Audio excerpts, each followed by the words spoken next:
Good afternoon, everyone. I hope that you have been enjoying the conference so far. My name is Dr. Yolanda Sealey-Ruiz, and I am an associate professor of English education at Teachers College, Columbia University. This final talk for the day, Decolonizing Research Practices, will be presented by Dr. Amanda Sullivan. Dr. Sullivan is the Birkmaier Education Leadership Professor of Educational Psychology and the coordinator of the School Psychology Program at the University of Minnesota. She is also a fellow of the Great Lakes Equity Center, senior editor of School Psychology Review, member of the Social Justice Committee of the National Association of School Psychologists, and chair of the SSSP Early Career Forum. In addition to holding several other elected and appointed leadership positions related to advancing diversity, equity, and social justice in school psychology. Her research concentrates on issues of equity and diversity in education, particularly those affecting children and youth with or at risk for special needs, as well as the intersections of ethics, law, and effectiveness in services provided to these students. This afternoon, she will be speaking on decolonizing research practices within psychology training. Her talk will be about 60 minutes long and will be followed by a live Q&A session. Thank you so much, and let's welcome Dr. Amanda Sullivan.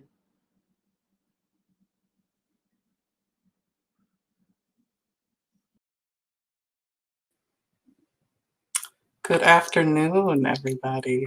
So I appreciate that kind introduction, and I thank you all for choosing to spend your afternoon at this conference and with me. I also thank the conference organizers and Dr. Arora in particular for inviting me to contribute to this event.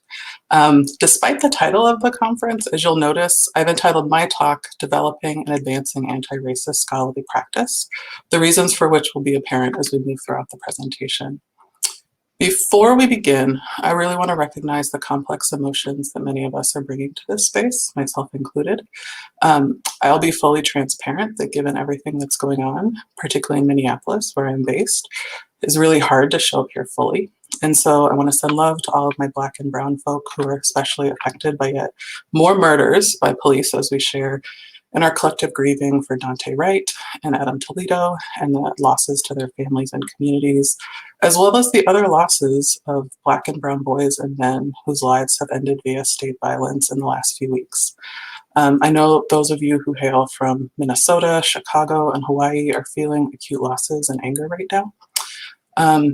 Love too to our Asian, Indigenous, queer, trans, and otherwise minoritized, marginalized, and traumatized people who are choosing to be here and trying to engage, even though our humanness and right to just be are constantly under assault. So I'm here with you today, like all of you, even though part of me doesn't want to be here. But recognizing that sentiment, as we'll touch on later, is just a small part of my own anti-racist practice and bringing my own full humanity to this space and not pretending that I'm unaffected and not pretending that I can set aside my feelings when I enter these professional spaces. So in preparing my remarks, I reminded myself repeatedly that while the ubiquity of white supremacy and colonialism are alive and well in everything, I have a chance here today, hopefully, to help others start to change their work and disrupt it. Next slide, please. So my goal today is to provide a frame that you can apply in your scholarship and related activities, regardless of your career stage, since I know that conference participants are relatively evenly split among students, faculty, and clinicians. My remarks here today are intended to support cultivation of an anti-racist orientation and practice among the producers, consumers, and gatekeepers of the scholarship of psychology. And with that in mind, my focus is on providing an introduction to salient concepts and identifying some key learnings to support shifting our perspective and action as we engage in a variety of different types of scholarly work. I will not be providing on specific methods or approaches or discrete actions, but instead will offer some very broad recommendations. I also want to be upfront from the start that I haven't targeted my presentation to scholars who are already doing this work, and there are many, including the professional associations that the other speakers have mentioned.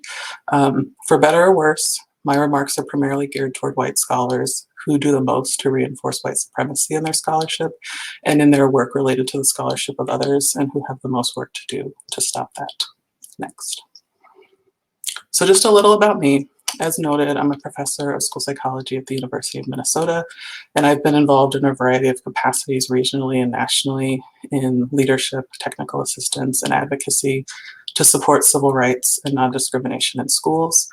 I want to be transparent about my role here, particularly that I'm speaking from a place of discomfort because I don't view myself as an expert. I'm very much a learner. And as the organizers know, I was really torn on whether to present at all, particularly because I don't think I've done the real deep work around decolonizing my own scholarship yet, let alone contributing to the decolonization of psychology. So I come to you very humbly in all of this. My own graduate training was very, very mainstream and very conventional, very white Eurocentric, so Popper, Kuhn, behaviorism. The developmental ecological framework was really emphasized, but the focus was largely on the microsystems, and that often contributed to my sense of marginalization and disconnect. Because my lived experience, and then also the professional relationships and experiences I sought beyond my school psychology training, were very different. Luckily, I found a home with other scholars of color in and out of psychology and school psychology, but I do give a special shout out to my school psychology Black academics who've really been instrumental in creating the community that I needed to stay in this field. So as mentioned, I'm a psychologist and identify as such, but as you'll get a sense today, I draw really frequently from a broad literature and knowledge base as I approach my work.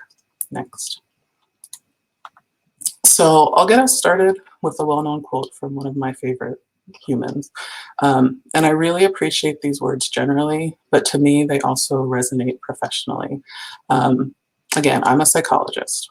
I am a school psychologist. I do identify as such, but I have no blind allegiance or faith in the field, frankly.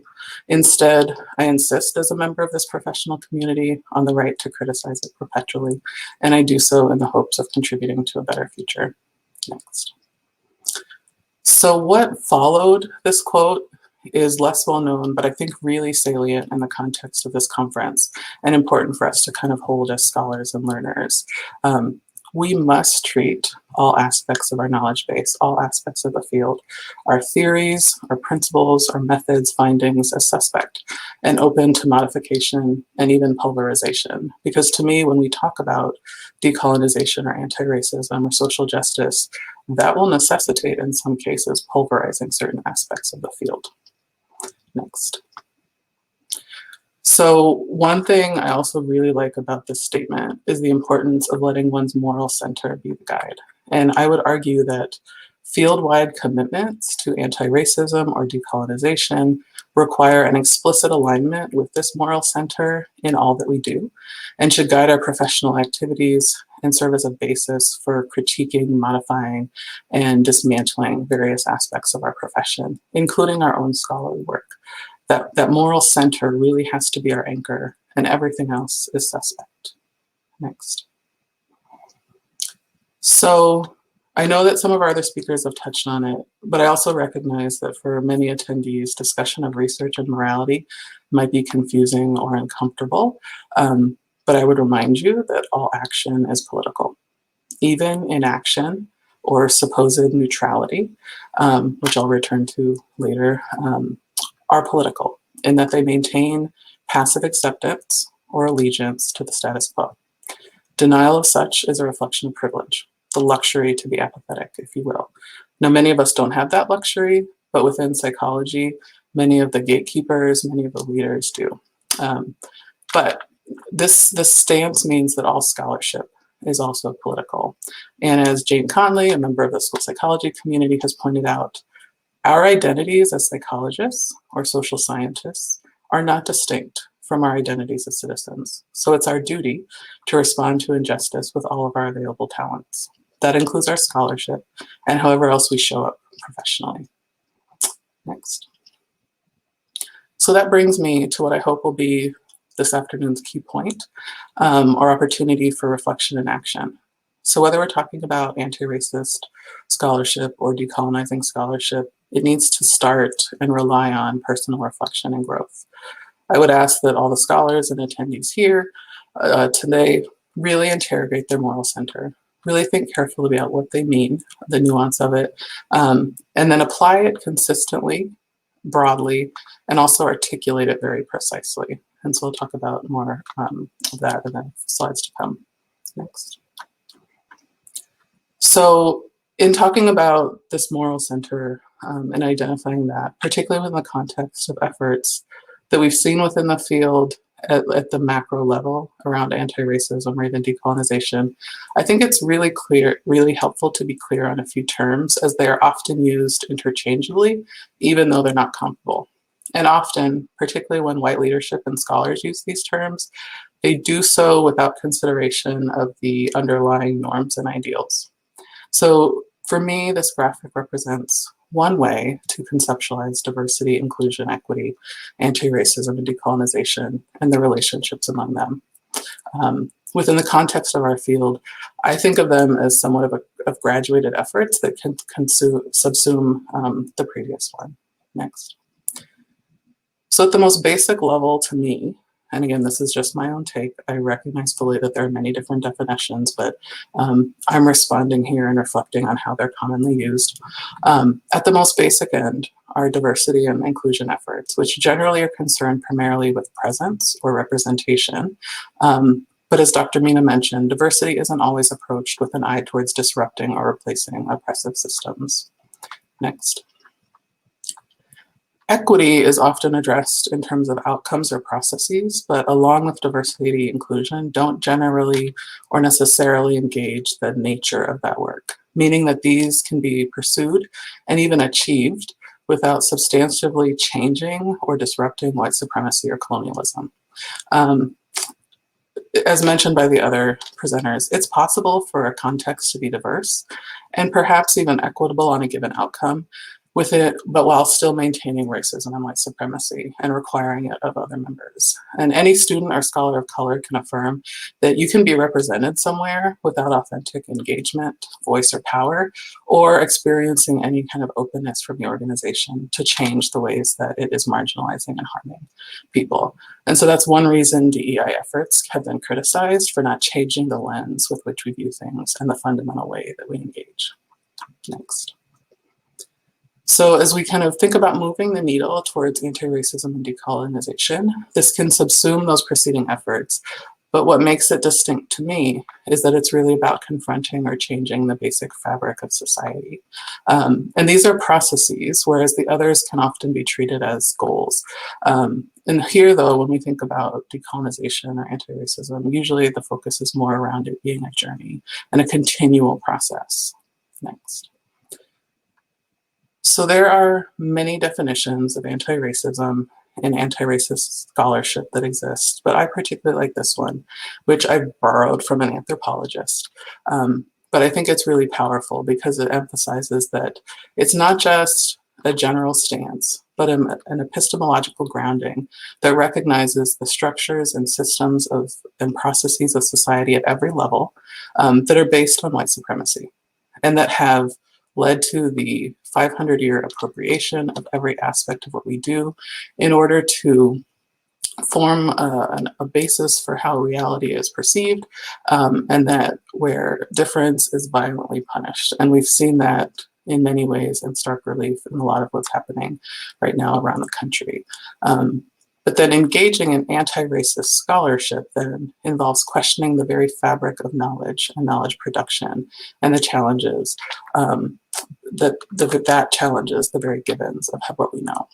So I want to be clear again that while much of my presentation is geared toward white people, that is an intentional decision because dismantling white supremacy is really the job of white people. It's a product of whiteness, and they have the responsibility to end it. I also have a lot of reservations at targeting a presentation to scholars from minoritized backgrounds because despite the recent fervor around anti-racism and decolonization, this isn't new. People have been doing this work for many, many years. But it is new to a lot of folks from dominant identities. And so that is who I speak to in a lot of this, because in so many ways, they are still the gatekeepers who are keeping a stranglehold on how the field develops and grows at a high level. Next. I also think it's important or worth recognizing what anti-racist scholarship is not. Now, in and of these of themselves, any of these actions here often are regarded within the realm of diversification, but by themselves, they're not. They don't comprise anti-racism unless they are specifically part of broader efforts that are approached from an anti-racist lens. I'll also say that if you came to this presentation hoping for a checklist or specific actions or simple steps, you're going to be disappointed. These actions, though, are important, and they should be part of what we do. So engaging the work of scholars from minoritized backgrounds, engaging them in our efforts, all of that is really important, but that alone is not anti-racist. Particularly, again, as some of the other speakers have mentioned, if we're bringing them into deeply white supremacist organizations that are committed to maintaining that, doing these work, and also if our scholarship is advancing white supremacy, even if we do any of these actions in and of themselves, we're not actually advancing anti-racism. Next. So again, there are many definitions for these things, but I think of decolonization as a process of unlearning and of becoming that really rests on learning about the colonial history that has and continues to subjugate Indigenous and Black people. And that is also about creating space and support for Indigenous people and Indigenous ways of knowing, and of reconciling and reparating for the colonial harms of past and present. This includes critically engaging issues of racism and anti-Blackness, which is why I consider it to also subsume anti-racism. Next.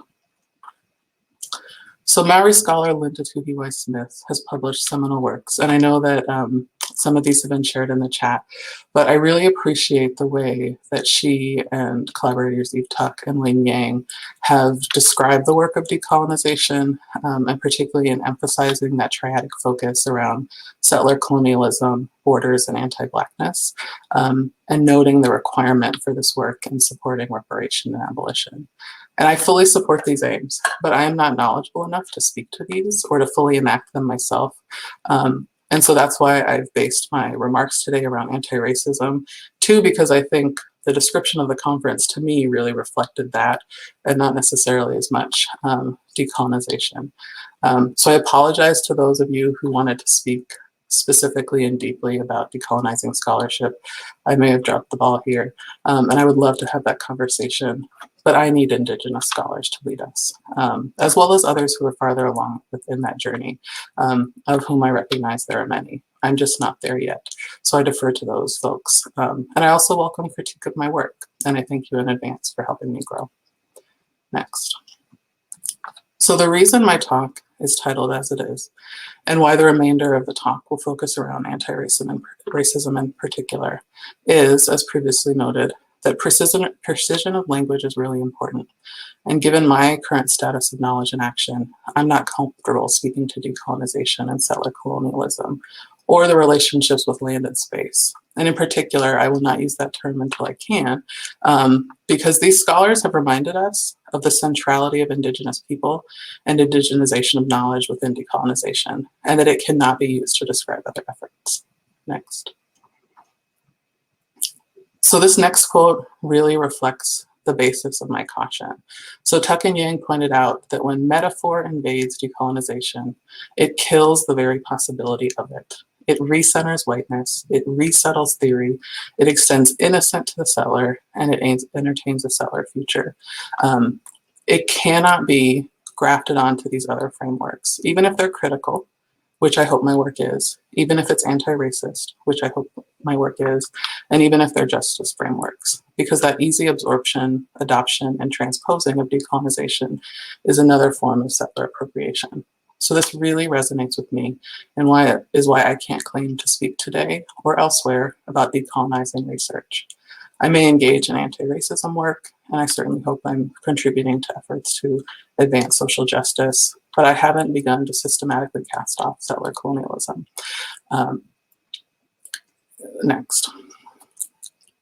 So with all this in mind, I characterize my current status, my moral center, if you will, as anti-racism. And I'm going to be speaking today primarily about anti-racist scholarship, while recognizing that I do hope to move my moral center as I continue to engage and learn and unlearn. And each of us has to identify ourselves that moral center and wield it again precisely and consistently as possible. Next. And so too, I'm using the term scholarship very intentionally here because often within the academy, scholarship is, or research is used to mean studies, empirical studies, and particular types of studies in particular. But all scholarship is not necessarily that kind of research. And I would really like, again, for thinking about the folks in places situated to act as gatekeepers, to think of scholarship more broadly. So not just the discovery that so many universities in particular emphasize, but the critical role of theorization, integration and synthesis, translation, and then application and engagement within communities, so use of this knowledge. Scholarship has been described as encompassing a broader and more fluid curiosity and openness. So thinking of it as less bounded and less siloed in a discipline or topic area, as well as more flexible and reflective application. Simply put, when I'm talking throughout the rest of the session today, I mean much more than empirical works, because I value more than empirical works in enriching discipline and application, and we need it all. Next. So given these concepts, as we think about our scholarship, my second key point is that the nature of anti-racist practice or decolonization has to be foundational or transformational. It cannot be additive or adjunctive to our current work because so much of that work is rooted in white supremacy. So much of the way the discipline has emerged and continued and the work that we do within academic institutions in particular are rooted in that fundamentally. And so if we treat anti-racism or decolonization as a tack on, we dilute it and undermine it. Anti-racist scholarship starts with learning and changing perspective. It's not this piecemeal process of picking up a method or a particular phrasing or adding a couple sentences to a conclusion or a paper, because that invariably leaves white supremacy intact. Next. So, and I'm sure some of our attendees might be asking, isn't something better than nothing? But I would offer you this quote on why we have to approach this work in a more sweeping fashion. Racism is so universal in this country, so widespread, so deep-seated, that it is invisible because it is so normal. Right now, we are being battered near daily with some of the most conspicuous manifestations of systemic racism. But these are preceded by, bolstered by, and have been normalized by the less conspicuous manifestations. So that's why we have to assert again and again that Black lives do matter. That's why other minoritized groups, that we have to insist that they have the right to live and love and exist. It's all of these invisible offenses that open the door to the ones that actually get the attention of white people. So as we adopt as a field a commitment to anti-racism or decolonization, it's critical that we start with acceptance of certain premises. And first is the ubiquity of systemic racism, which applies as surely within psychology and schools as outside of them. We as scholars are not above it. Most of us are of it. And that is why good intentions and any kind of haphazard, fragmentary action are not enough. Next. And for many people, it's easier to look outward to identify racism than to look inward and to consider the ways our community, our discipline, our work that we do ourselves furthers harm. Yet because it is systemic, we always have to consider how it's in our systems and our field. And as has been mentioned by some of the other presenters, there's a deep history here. And I just, given the time constraints today, it's really hard to go into that. But I would ask that we have so many participants here today, if you could just take a minute to consider the different aspects of psychology that you can identify that center white supremacy, that perpetuate racism. And if you're so inclined, please put them in the chat. I'm hoping we can take like a brief crowdsourcing just to canvas the broad array of ways that this shows up in the work that we do. And I can't actually see that. But I will keep an eye on time and give you all a minute. For those of you who are less familiar with this or who haven't maybe thought as deeply as how it shows up in research, I'm hoping that you can help each other to recognize those ways.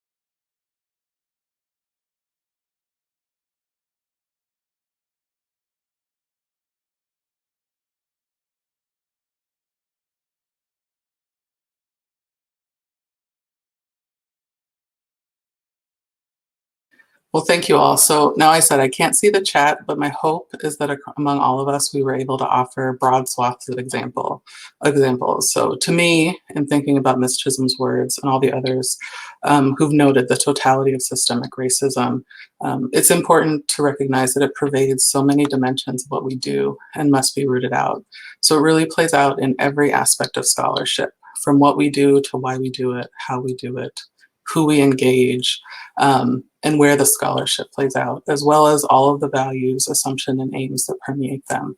And because all aspects of our work can be sites for the reproduction of white supremacy, they are also all opportunities for anti-racist scholarly practice. Next. So again, because it's so widespread and normalized in both visible and invisible ways, anti-racist scholarly practice encompasses far more than just an area of study or a method. You don't have to study racism or anti-racism to engage in anti-racist scholarly practice.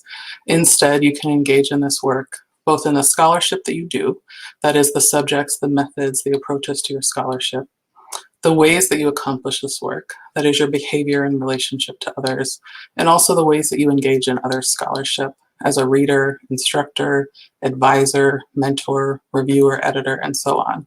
And so when any of us says we're committed to anti-racism, I sincerely hope that we bring it to all domains of our scholarly activity and engagement. Next. So anti-racist scholarly practice requires examination and understanding of the racist history and present of our field. So I would encourage scholars who haven't yet thought deeply about this to engage in these different questions. These are broad questions, but I also think that everybody needs to think carefully within their subdiscipline and their specific areas of work, such as understanding how scientific racism has shaped scholarship, whether we're talking about the methods, the instrumentation, the theories, the definition of constructs. And we have today, I think, if I recall correctly, over 10 different sub-areas of psychology represented. And so we also need to think about, not just at the broad level of our discipline, but within each of our sub-areas, what can we discern about the role of racism, colonialism, eugenics, in shaping those areas, and how that really reverberates around what we see today. Again, we can't go into this because of time, but these are difficult questions, and these are deeply uncomfortable questions.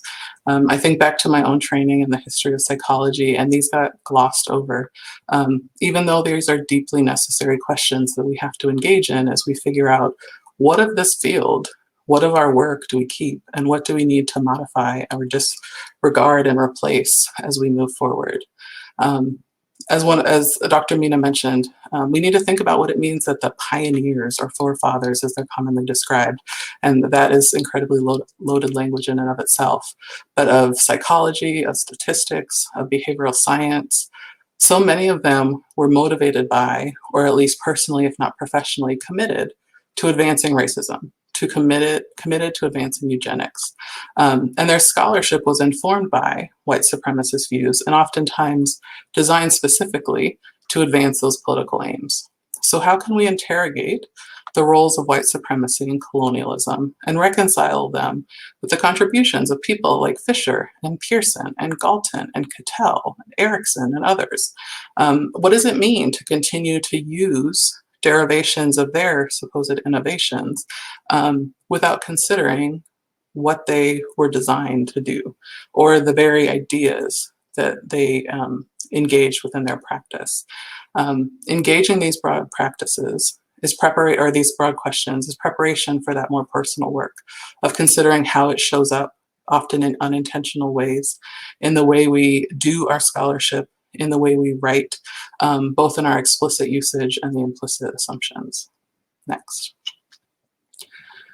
And I view this work as necessary for understanding how so many of the differences and disparate outcomes that we see are predictable and systematic on every scale, that these are outcomes of intentional action.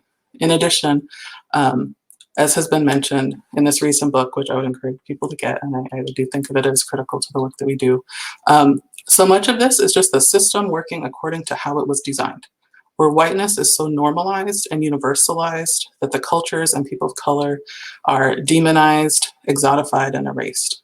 This statement is as true in psychology and each of our respective subdisciplines within it as anywhere else. Next. So as a case in point, I encourage you to consider the common pejorative of me search. So this is how scholarship of individuals from minoritized backgrounds, the scholarship of Black, Indigenous scholars, other scholars of color, is often exotified or erased.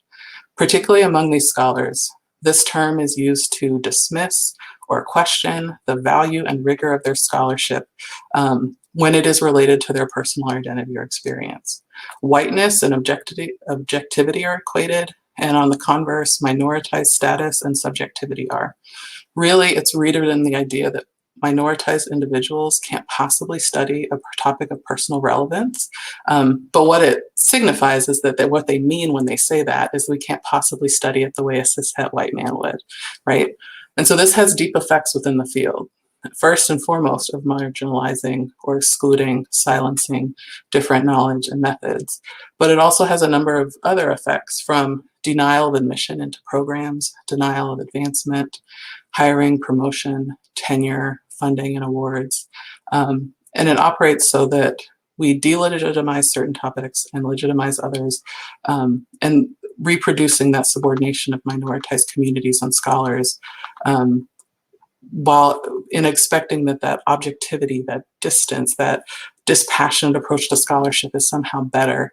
And that our work then we see is often rejected by advisors, reviewers, and editors because we dare to offer a different perspective, because we dare oftentimes to decenter whiteness. Next. So in many cases, me search simply denotes scholars from marginalized backgrounds who are rejecting that white centering. But the centering is so pervasive and so implicit that to do otherwise is subversive and marginalized. Yet how is research that assumes the objectivity of a white researcher gaze, the universality of concepts, of measures, of findings, not the very epitome of me search, when a white scholar perceives and seeks to shape the entire world in their image? And so I would encourage folks to remember that this assumption reflects the delusion of objectivity, and points to a broader need for recognition that all scholarship is subjective. Next. So that brings me to my next key point, that anti-racist scholarly practice, and all scholarship really, necessitates ongoing reflexivity. Next. Although largely discussed as an expectation of qualitative scholars, anti-racist scholarly practice necessitates reflexivity in all scholarship because of the ways in which our individual cultures, experiences, identity influence how we engage as scholars and how we shape knowledge in that role. The relative invisibility of white normativity and the lack of reflexivity among scholars, and quantitative scholars in particular, creates the illusion that white subject matter is universal and universally interesting or relevant. And ironically, scholars limited by such a perspective would benefit from taking this technique that comes to us from Black feminists, and really is something that all scholars, regardless of background, should be aware of and open about, how their social position and personal biography influences their assumption and how they do their work. Next. So as a primarily quantitative researcher, I want to emphasize that reflexivity is not just for qualitative scholars. It's especially important for scholars who engage in and produce and use quantitative research, and who've often been told and convinced that this work is objective, as if reliance on numbers somehow removes our personhood from the scholarly process, even though it does not. So I hope that we can put to rest the common refrain that numbers don't lie or data don't lie, which to me is just used to defend the supposed objectivity of the one wielding those numbers. And for those of you who engage in quantitative scholarship, I really encourage you to engage in the scholarship that addresses the racialization of statistics and measurement and the roots of that. White Logic, White Method is a great book that comes to us from sociology. I would also hope that folks doing quantitative work are engaging critically around quant crit. And I call out Ernestine Sullivan here because although she's not a name that's associated with a lot of the articles that you see, it was her dissertation work that preceded that scholarship. And I think it's important to recognize that. Next. So again, just a reminder that given that all scholarship is political and all scholarship is subjective, regardless of the type of work somebody does, our scholarship is indivisible from our positionality. Just as readers of qualitative research are primed to consider the importance of who is doing research beyond credentials, name, affiliation, we all need to do that in our work and describe our positionality relative to what we are studying. Next. So this brings me to my next point. Anti-racist scholarly practice requires that we name and decenter whiteness and other dominant perspectives in our scholarship. We have to stop allowing them to be invisible and make them explicit. Next. So how do we get there? For many people who haven't engaged in this kind of reflection before, it begins with reflection about how the field and individuals within our own work have implicitly centered whiteness as a standard for development, for standard of wellness, education, including treating it as a race-neutral or normative construct. Engaging the work of critical scholars and cross-cultural scholars, as well as those who explicitly do anti-racist and decolonial scholarship, is especially useful.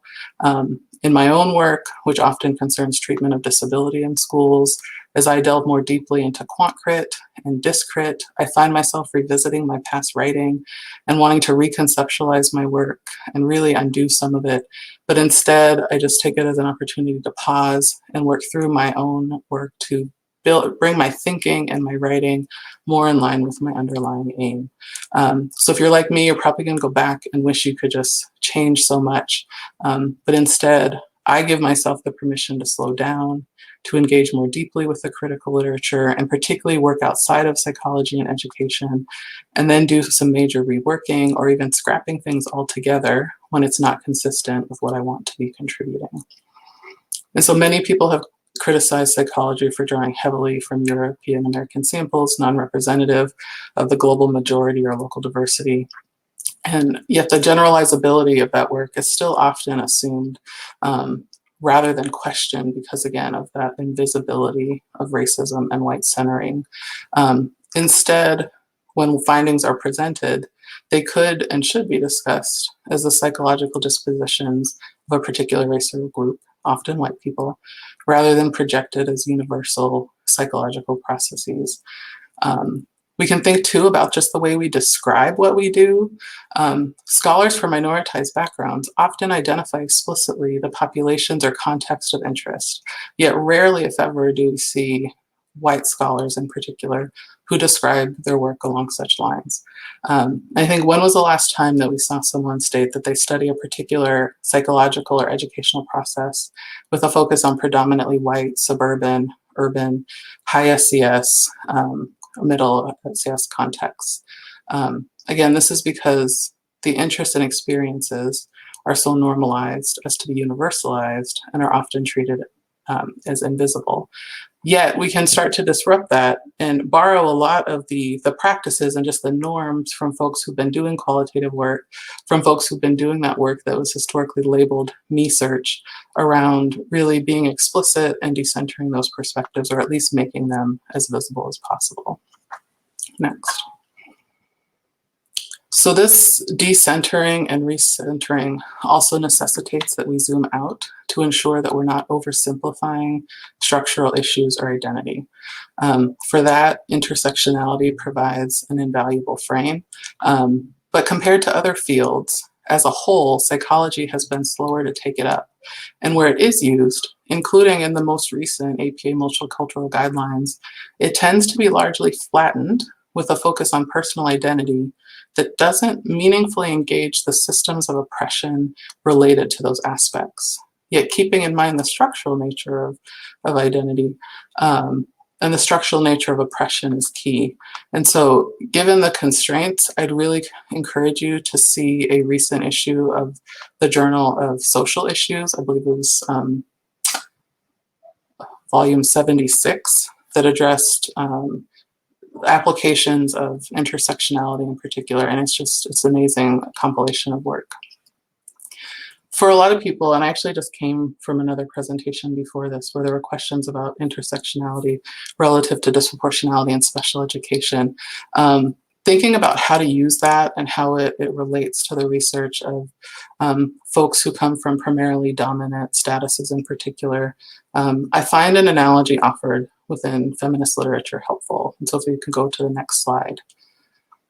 And so Marilyn Frye described, as others have, the purposive structuring of opportunity with interrelated and mutually reinforcing systems. So she pointed out that the experiences of people who are subject to the oppression within these systems is not accidental or occasional or avoidable, but rather the system has been structured in a particular way to penalize and restrict.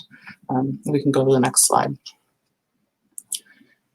And what I find especially helpful is she goes to liken these systems and the work that scholars can do as to a cage, and emphasize that if our conceptions of what we see is based on this myopic focus on just like one aspect of it, an individual wire of the cage, we miss so much more. And to me, this is akin to what many psychology scholars do when they focus on a singular dimension of identity at the exclusion of other intersecting ones, while also trying to make sweeping claims about applicability and meaning. So we can go to the next slide. It's only when we take a step back and look at the wires all together, taking that macroscopic view, that the whole cage becomes obvious. And while I don't think that such a fatalistic perspective is appropriate at the individual level, I think this depiction is really helpful in understanding the intractability of oppression under interlocking systems that can be elucidated really clearly through applications of intersectionality, and helps us to see how limitations to understanding of identity and social status and location within systems can really be expanded and deepened if we take that macroscopic view, if we zoom out, so to speak. Next. So as such, the next key takeaway that I'd like to offer is the importance of taking a macroscopic intersectional view. Again, in all of our scholarly work, not just the products we choose to provide, but the ways in which we engage in our discipline more broadly. And we can't isolate our scholarship from those macrosystemic and chronosystemic factors, but instead have to engage in a way that contextualizes it as related to those systems. And as a school psychologist, in particular, where the ecological frameworks gets invoked so often, I find it really helpful to adopt a sociological orientation in which those most distal systems are emphasized. Next. So we've also tended in psychology to emphasize person-first language, but I think it's also important to orient around system-centered language when we speak about issues related to race or racism or other social statuses related to systems of oppression. And I want to thank Dr. Malone for first bringing this approach to my attention. This means, for example, being really clear about how and why we speak of race in our scholarship. Oftentimes we mean, or should mean, to use it as a proxy for exposure to racism. In that case, naming it as such and speaking to that is really important. It also means that instead of writing about or speaking about vulnerable populations or at-risk populations, we should be speaking about groups that are made vulnerable, or populations and groups that are systematically exposed to differential opportunity, trauma, and so on. Because again, the precision of meaning is really important.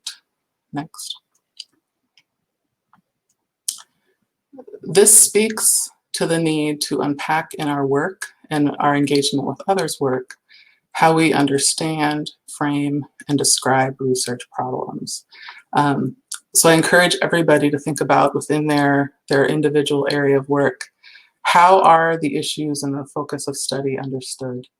Whose voices have been privileged in the mainstream and most visible knowledge and literature? What worldviews, values, and aims have informed their works? And again, for this, we often have to go back to original work. So particularly when we're dealing in areas where we rely on distillation and extrapolation from so-called seminal figures, I really do encourage people to go back to their original writings and engage with how ideas around race and gender and ability and disability show up there. And think about how does that continue to shape the way that we then use it in our current work.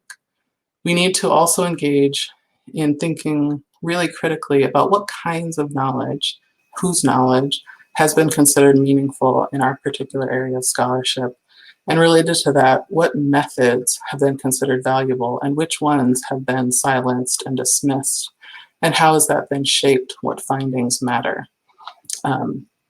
This gets right to the typical treatment of scholarship at the margin and by scholars from minoritized groups, wherein common excuses for not engaging their work and not elevating their work, not accepting it, promoting or advancing it, usually gets reflected in comments about why it's not a good fit, why somebody isn't a good fit for a program or isn't a good fit for a role, or when work gets rejected by journals or by committees because it's not perceived as relevant or not theoretical enough, not rigorous enough, not generalizable enough because it doesn't speak to white groups in particular, then often that it's not broad enough. And then one of the most damning dismissals is that it's not psychology enough, or it's not school psychology enough, or clinical or counseling enough.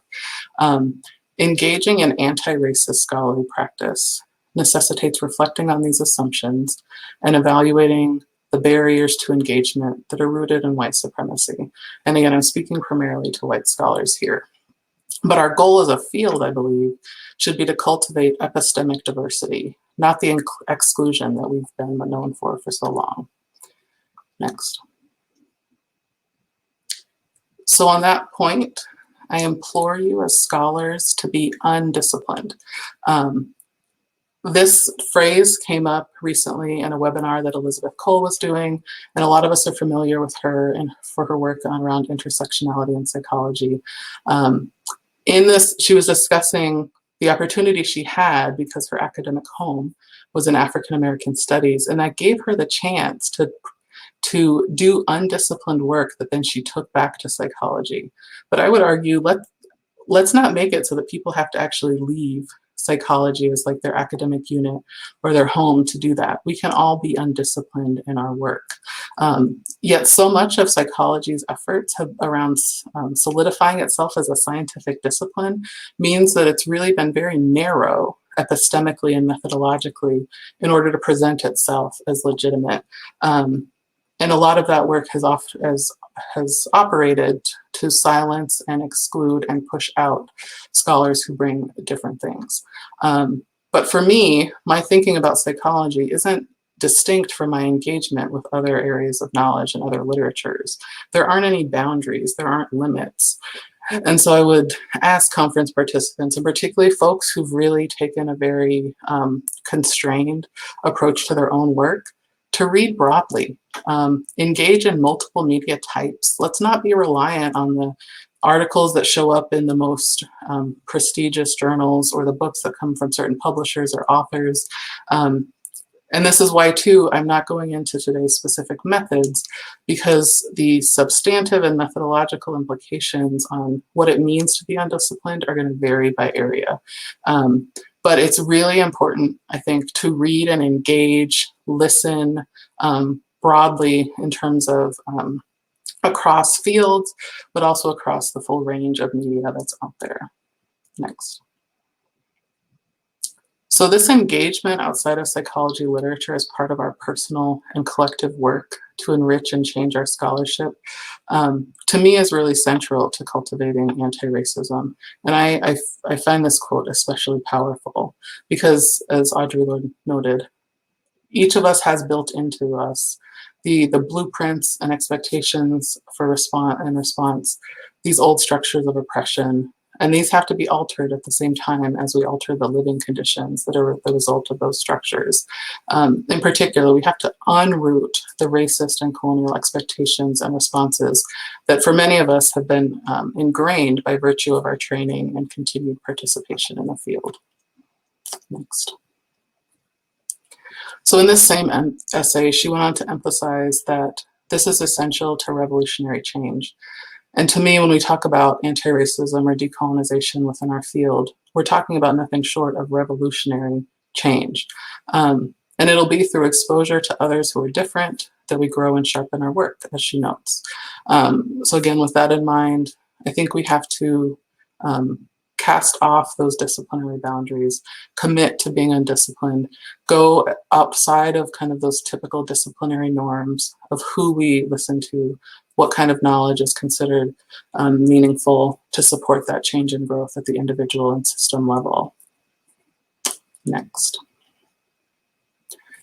And because we're talking about revolutionary change in ourselves and our field, this is going to require some deep and substantial long-term unlearning and new learning to grapple with those expectations and responses that are rooted in those oppressive systems, and then to really replace them with something else. So we can go to the next slide. So much of what I've discussed thus far is about the work that we do, so like the scholarship that we produce, and how we engage other scholarship in supporting those efforts. But I want to speak too, in the time that we have left, about how we do that work, how we engage with others in our respective settings. So next slide. So now I said earlier that I wouldn't be giving any checklists or discrete steps that can be taken in this effort, but these are really common, and I've screenshotted here for you just one of them. And I don't mean to dismiss this entirely, but as I stated earlier, to me, these efforts go so far beyond just diversity and inclusion that's commonly invoked in these lists to really question how we do that work. And there's a lot to unpack here in just these 10 rules that they provided.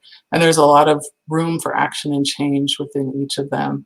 And this requires considering how white supremacy culture shapes the way we engage in scholarship, how we do it with collaborators, partners, students, and others. And I thank Dr. Malone for getting us started in considering how professionalism itself, like that basic notion that we have, operates as a means of reproducing white supremacy by socializing and forcing really all scholars, but particularly scholars from racially and culturally minoritized backgrounds, into these white norms. Next. So one frame I found useful and accessible in my own scholarship, but also in just general engagement and like the administration I do here at the University of Minnesota, but also the service, is Kenneth Jones and Timo Okune's work on white supremacist culture and organizations. So in it, they articulated several features that pervade most settings that have implications for how we operate as researchers, writers, mentors, instructors, and the other roles that we practice as we engage in our scholarship.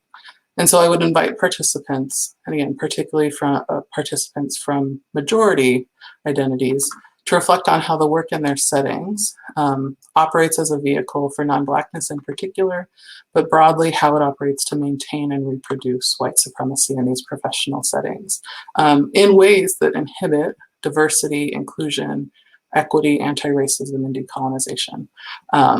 A major part of any effort to do these works needs to be shedding these expectations for what professionalism is, because so often those are used to both shut out and push out scholars who are not white or who will not comply with white, Eurocentric, white supremacist expectations. When we consider the changes implicated to kind of the discussion we've had in this session, but across the other presentations here, it's really easy to me to see how these features inhibit meaningful change. Urgency, for example, and the need to constantly produce or maintain adherence to timelines and deadlines, and the concurrent emphasis on quantity and presumed perfectionism can make it really difficult for many who need to do this work most to invest the time and energy required to do it. So we have to push back against these internal inclinations as well as the external ones. Working to undo this is why I joke that I'm a terrible collaborator, because when my colleagues or friends ask me to contribute to projects, I invariably find myself reading, reflecting, talking through, and taking things in a direction that wasn't expected. And I can't help it. I also won't be rushed. And I realize part of that is the privilege I have as a full professor, as with tenure and the relative untouchability that provides. But I do make every effort to hold healthy boundaries with my time, encourage it with others, and not ever ask it of others. Next. So other features include the reliance on hierarchies and power hoarding. And these are things that we need to give away. So leadership, voice, contribution shouldn't be conditioned on credentials, titles, seniority. This will necessitate in many settings changing how we conceptualize socializing people into the field so that we're not silencing or marginalizing the vast funds of knowledge that they bring as scholars who are new to it. That newness doesn't mean they don't have so much to give. And especially in efforts to decolonize or practice anti-racism, many of us have so much we can learn to these new folks and from these like supposed outsiders because they haven't yet been constrained by the very conventions of thought and practice that many of us are working to break now. And a lot of what I've talked about this afternoon really is too about disrupting this tendency towards binary thinking. And that applies just not to how we engage information, but how we relate to others and the kinds of communication that we elevate. Next. These additional features are also important to be mindful of as well, and how they show up differently or create or amplify barriers for minoritized scholars. Something we have to work through as a field when we think about accreditation and different ways that we evaluate professionalism and professional dispositions is that a lot of those frameworks are, to me, fundamentally incompatible with our goals around anti-racism and decolonization, because in so many ways they actually reflect this white supremacist culture. And I will own fully that this is something that I'm struggling with in my role as a leader in my program. Because to me, in so many ways, the licensure and accreditation structures are barriers to some of that work that we have to work to get around. Next. And again, this shows up in a variety of ways. And this is a recent viral exchange that happened this week. And I really appreciate in particular the comment about ableist productivity death cult that we live in, because so much of professional culture implicitly encourages productivity and progress at any cost. And often those costs are highest to folks who come from non-dominant backgrounds. And this is why when you think about within our institutions often, we glorify those people who work like machines or power through no matter what. And that's why 13 months into a pandemic, we're still pushing back and struggling to recalibrate around the fact that nothing about our current reality is business as usual. Next. And I really appreciate the others who've pointed out how this work has shown up now in the pandemic. And the fact that white supremacy culture takes no days off. There is no breaks from this, even with for many of us, the most destabilizing experience. Yet so many still expect people to be okay, to still be producing. That somehow the fact that many of us have the privilege to work from home means more access, more availability, more productivity. Just no. And that's to say nothing about the multiple ways that this situation has been uniquely challenging and traumatizing for individuals and communities from racially and minoritized background or culturally minoritized backgrounds. Next. So again, I really appreciate Lord's words. I feel like they're especially resonant now because the urgency and lack of boundaries are exploitative. And we really need to cast that off and put ourselves first. And this means not putting off rest, relationships, starting families to advance one's scholarship or others' work. And all of these things are very routine within academic context currently, but they shouldn't be because that is white supremacy. And I know I'm getting really close to time, so we'll go ahead and move on to the next slide, please. So just to summarize my recommendation, so we've got kind of those broad elements that I recommended for scholars, but I also wanted to include just a couple notes here. When we're operating in consumer roles as like readers and reviewers, we need to expect more from scholars. So transparency and the what and why and how they did their work, better integration within and outside of psychology, literature, and media. Again, precision of language and meaning. And I would love to see the expectation that all scholars are articulating that reflexivity and contextualization. To gatekeepers, so speaking specifically to faculty, editors, others in those kind of evaluators and authority roles, my biggest recommendation would be just to get out of the way. Don't be the ones that are reinforcing epistemic exclusion and marginalization of scholarship that decenters whiteness. Stop policing knowledge. Reflect on how our own perceptions of fit and rigor may reproduce racism. And please stop asking for white control groups or discussion of generalizability to like white populations, even if you don't say that explicitly. Again, apply that reflexivity to your roles too, not just as a producer of scholarship, but as a gatekeeper to scholarship. And consider how your positionality affects your engagement with and support for scholarship that is otherwise unfamiliar. That means knowing your limits, but not imposing them on others. Instead, elevating others, listening and learning, and using your roles to facilitate and not exclude. Next. So I would leave the folks who are new to this work, again, not to the folks who've been doing it, but the folks who are new to this. Are you really ready? And what are you prepared to change? What are you prepared to give up? What will you give away? And how will you modify, pulverize even, and replace different features of psychology as we know it? Next. For white folks in particular, I want to remind you to expect discomfort and be prepared for this process to be uncomfortable and painful even, but you can't shy away from it and you can't let it stop you. Next. So when that discomfort sets in, I implore you not to let it slow you down. When that aversion sets in, when you're tempted to set it aside because of some kind of more urgent or supposedly urgent professional or personal demand, I would remind you of some other words that Baldwin offered and that ring in my ears so often now as I hear different messages coming from our professional associations, from our universities, without change attached to it. And he said, "You always told me it takes time. It's taken my father's time, my mother's time, my uncle's time, my brother and my sister's time, my nieces and my nephew's time. How much time do you want for your progress?" And so I'd ask you to treat this with the importance that it deserves, and not let, again, the depth of work that it will require be an excuse to not engage in that work.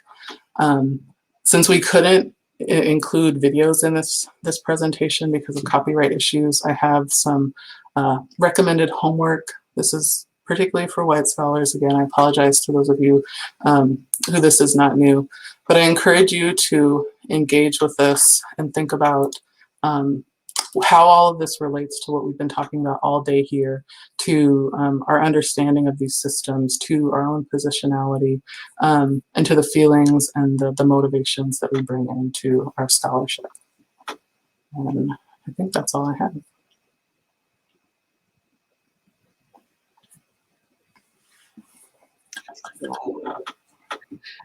Wow, I feel honestly, Dr. Sullivan, that I need a moment to take in the brilliance that you just imparted. I was backstage both listening and nodding and amening and doing my best, right, to try to come up with some very brief comments before we do spend some time. But please let me just thank you so much for your powerfully honest and clear presentation on decolonizing research practices. Your brilliance, modeled with humility, invites everyone at this conference, on this conference, to take a look at themselves and to engage in what I refer to as an archaeology of the self. And this is work that is most important for educators, for psychologists, for counselors, those in the human helping professions. You demystify obstacles to diversity, equity, inclusion, and belonging work. You make it very clear that anti-racism must be centered.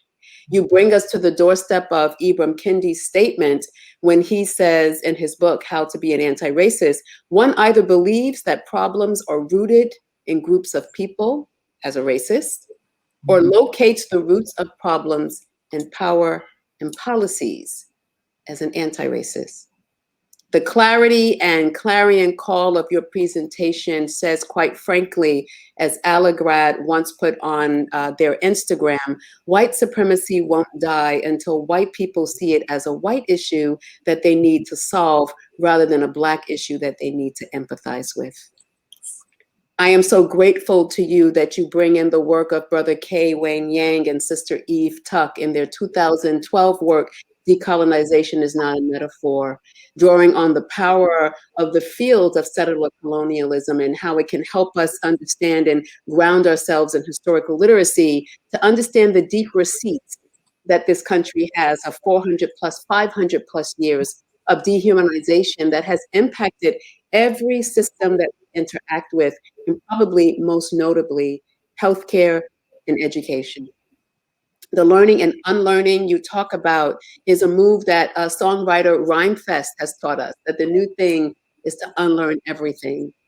And that as we build this historical literacy, you talk about how deeply racist and sexist and built on patriarchy our fields in the academy are, that it is important that we learn this historical literacy of our fields as well as our society, right? And specifically the field of psychology, the harm that it has done, that it continues to do. But you invite us to deep think about what are the ways individually and collectively this reality can be dismantled.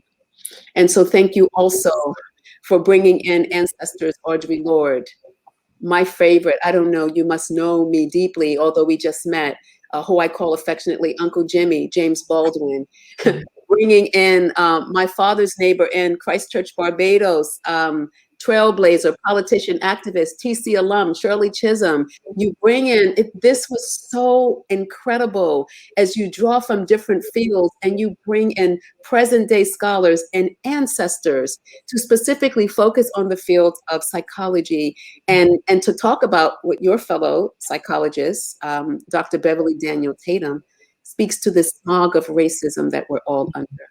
And how can we unlearn? How can we interrupt? How can we change the oppressive systems that exist and have persisted? I'm going to end as we get, I want to save some time for the questions that are coming in, but I want to tell you that your provocative and yet simple question about what visible and invisible ways are white supremacy, systemic racism present in your psychology research gave me the permission and the opportunity to think about my fields of literacy and education and to reflect on the work that I hope to do in dismantling these practices. You present this as scholarship as resistance, scholarship as protest, scholarship as a pedagogy of refusal for accepting the status quo in a field that has deep historical roots. You lay bare the ways that racism and bias is baked in and manifests in psychology. And you lead us to think about, at least I thought about the APA, the American Psychiatric Association's apology after 175 years, admitting to their role in upholding and perpetuating structural racism. Your metaphors, your examples your illuminations, your thoughtful reflection questions, invites us, no, I want to say it demands those in your field and the others of us to find our accountability in this. I cannot thank you enough for what you presented and how you challenged us this afternoon, asking all, inclusive of our positionality, how has your scholarship centered whiteness as a standard for wellness, development, health, and education? How do you treat whiteness as race neutral and normative? And I imagine, because I'm always imagining with my ancestors, how who I affectionately call T.T. Toni Morrison would be so excited to engage in conversation with you as you talk very deliberately about decentering whiteness and centering BIPOC gaze, brown and Black gaze, as we think about these systems and how we can be healed. And in the end, how you honestly ask the question, are you really ready? And then you bring in Uncle Jimmy, James Baldwin again, to remind us that it is time. I can say more, but we need to transition to Q&A. I thank you so much. Let me turn to one or two questions that's here in the chat. Okay.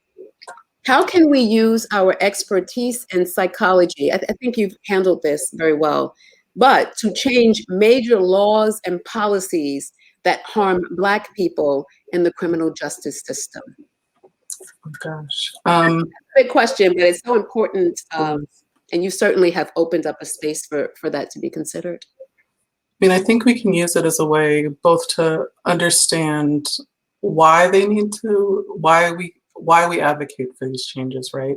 But I think we can also bring to bear the knowledge on how we do it, right? We have so much work from social psychology, organizational psychology, like these different areas on actually how to affect change, how to change people's attitudes, how to change people's behavior. And so I think as much as we bring the expertise of psychology to why these laws and policies need to change because of the harm they cause, we can also use that to think about how we actually go about that work. But we have, sadly, a wealth of information that comes from our field and others, so not just psychology, on the ways in which these laws and policies create contexts that harm people.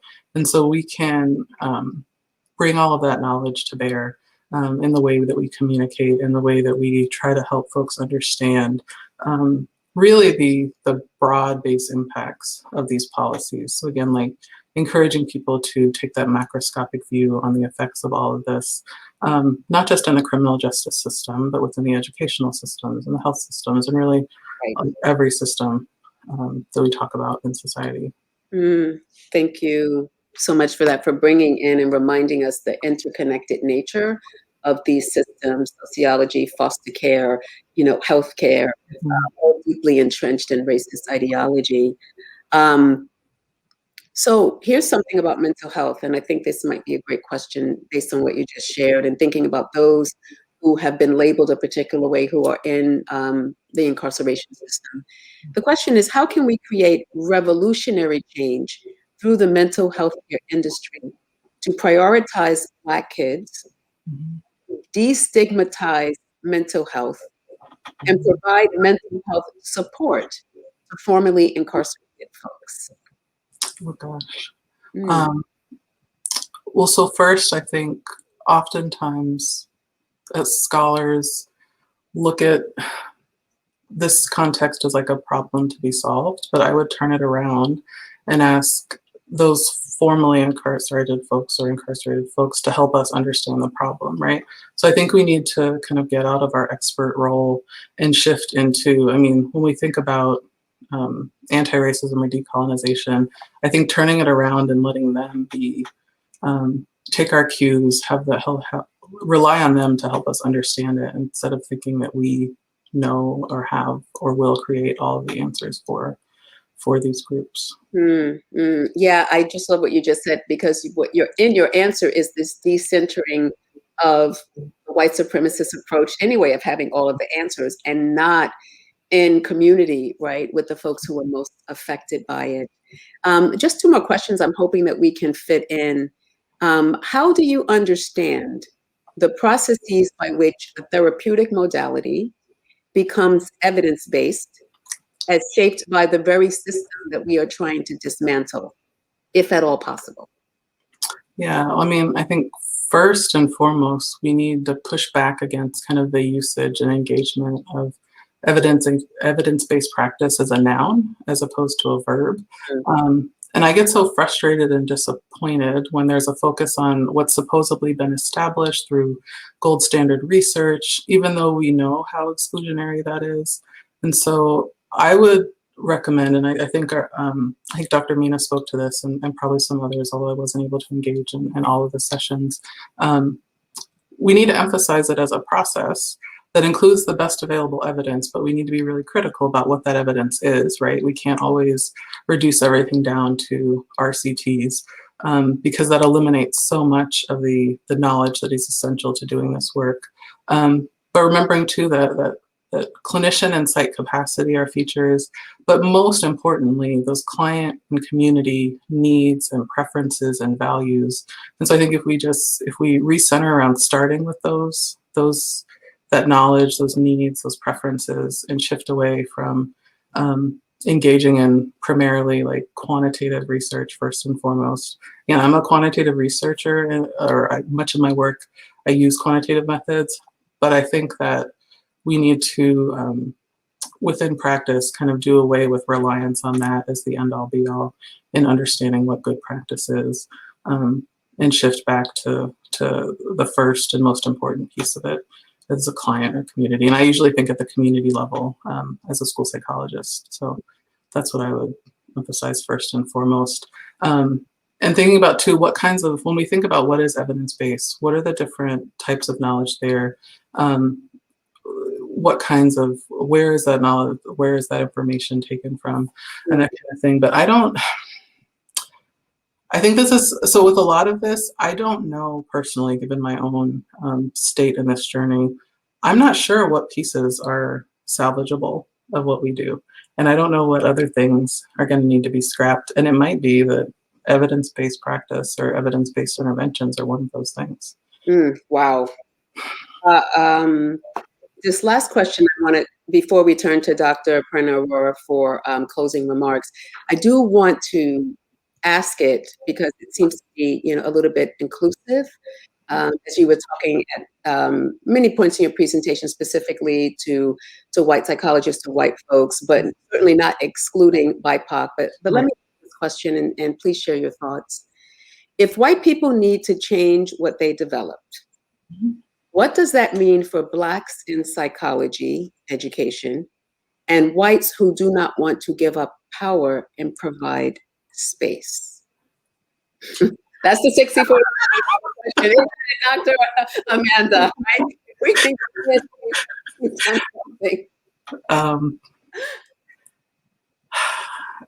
I mean, so I think about our field, like so school psych in particular, right? It's what, 90+% white.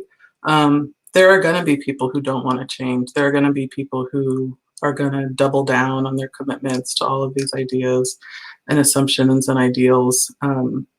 I think those with the most power need to use that to help change. And so I think about like my role within the journal that I'm affiliated with. And like, I see that as fundamentally a space where I need to create space for others, that I need to help create that opportunity and undo really the history of that journal in being one of many, but one of the important vehicles for why within our field, the dominant narrative and the primary areas of scholarship that have been elevated are so narrow. And so I'm there specifically to break down those barriers. And I think for other folks who have that authority, that power, they need to create the space and elevate others and really give that power and privilege away and use it as much as possible. So again, like I come to this space, like I know that as a full professor, I have privilege that a lot of my colleagues don't have. So I have to use that, right? Like have to put myself on the line for others. And so that's what I think it's a lot more complicated than that, but no, but first and foremost. You hit a very important point. It makes me think, of course, about Dr. Bettina Love as she invites folks to be conspirators and says very specifically and clearly, put something on the line for someone else. With that, I thank you for the privilege of being able to moderate your session, for your brilliant presentation. I'd like to thank the conference participants for your wonderful questions and invite Dr. Prerna Arora back to the stage to offer closing remarks. I wish everyone a great weekend, and Dr. Amanda Sullivan, thank you for all that you gifted us today. Thank you.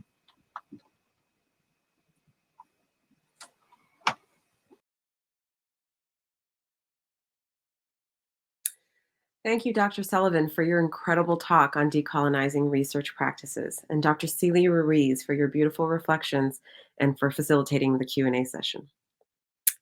Earlier today, I shared our goal for this conference: to translate knowledge on the topic of decolonizing psychology training into actionable resources for educators, researchers, supervisors, and students who seek to critically examine and decolonize their practices.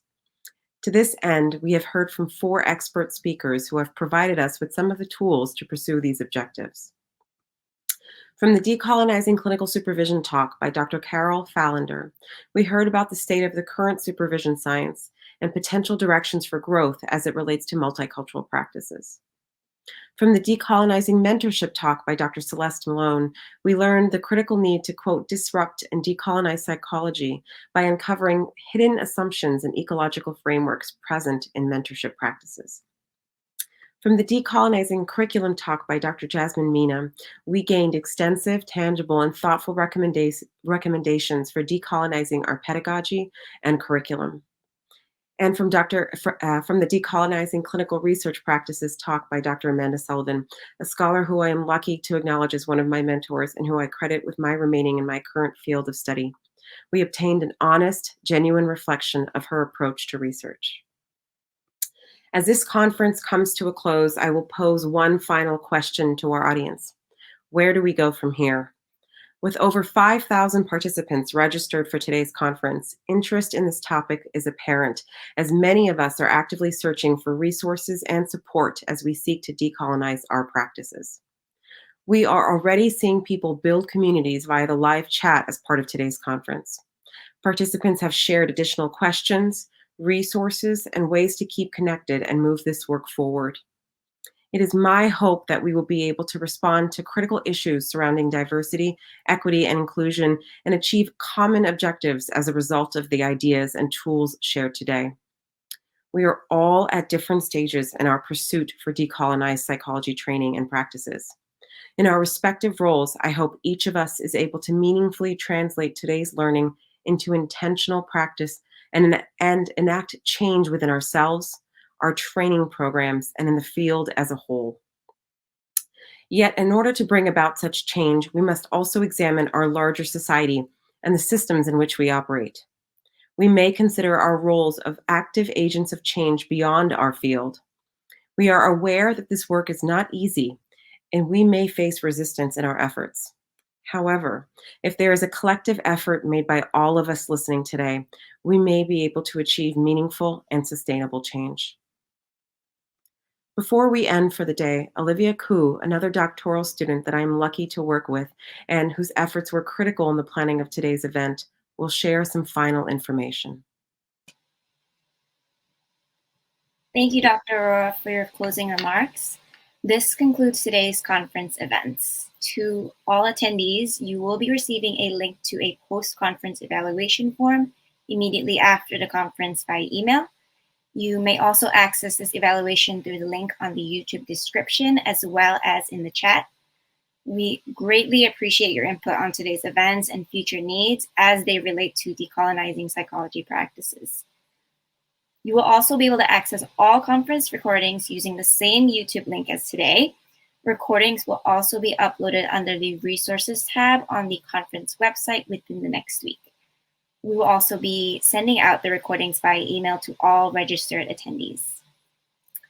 On behalf of Dr. Arora, Kayla Parr, and myself, we would like to take this opportunity to thank the community that came together to make this event a success, including our speakers, Dr. Carol Fallander, Dr. Celeste Malone, Dr. Jasmine Mina, and Dr. Amanda Sullivan. Today's moderators, Dr. Marie Maville, Dr. Mark Gooden, Dr. Loudon Yeromi, and Dr. Yolanda Sealey-Ruiz. the Teachers College Office of College Events, Teachers College Office of External Affairs, Teachers College Department of Health and Behavior Studies, the American Psychological Association Board of Educational Affairs, and our wonderful tech director, Soleil Estevez, for today. To all conference attendees, today has been a long educational day, and we appreciate your active participation throughout. I thank you once again for your attendance at the Decolonizing Psychology Training Conference and wish you all good health and safety. Thank you.